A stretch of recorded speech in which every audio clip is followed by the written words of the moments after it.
I've heard countless times, I don't fall with just what Democrats or Republicans say. I fall somewhere in the middle. I'm a reasonable person. America's done a really good job at convincing us that Democrats are one side of the political spectrum and Republicans are the other side. This is called the Overton window. That's the window of political beliefs that are like acceptable in the mainstream. It teaches you that being somewhere in between the two is moderate. I don't just listen to one side or the other. I'm reasonable. I fall in the middle. And if you're outside of those two, well, then you're extremist. Or if you are consider yourself a Democrat or a Republican, well, then you're only listening to one side. And you should listen to all the sides. Naturally, when you hear that label, the far left or the far right, you're not going to want to listen to that piece of policy because it's labeled as extreme. You hear like, oh, the far left is just as bad as the far right. Whereas like the far right is like literally Nazis convincing you that it's okay not to listen to science. And the far left is like, hey, maybe everyone deserves a home just because they're alive.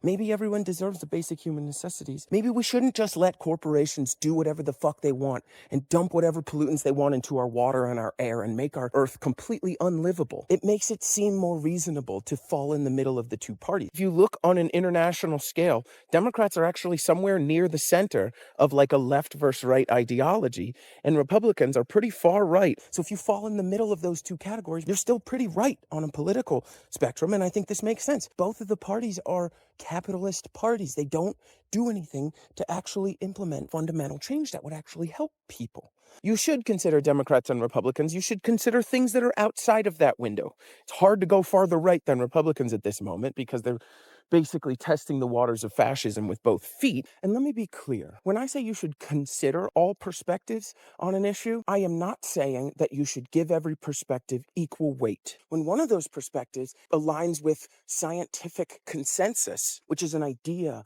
or a theory that the experts, the most qualified and knowledgeable people that exist in a field of study, using methods and analyses that are so complicated and nuanced that you or I couldn't understand it if they explained it to us like we were 5 years old, are challenging over and over and over again, trying to disprove it.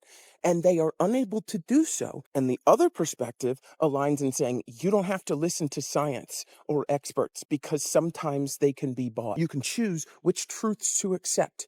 If the scientific data and the experts are telling you something that's not in line with your worldview, you can just choose to reject it. You can choose to decry bias, even when you don't know what that word means. You should give more weight to the one where the experts are constantly trying to disprove a thing and they can't, over the one that's based in denying data and evidence and forming your own reality. And so I guess all I want to do with this rant is urge you, don't just turn off to something because it is labeled as extreme or far. Look at the belief itself.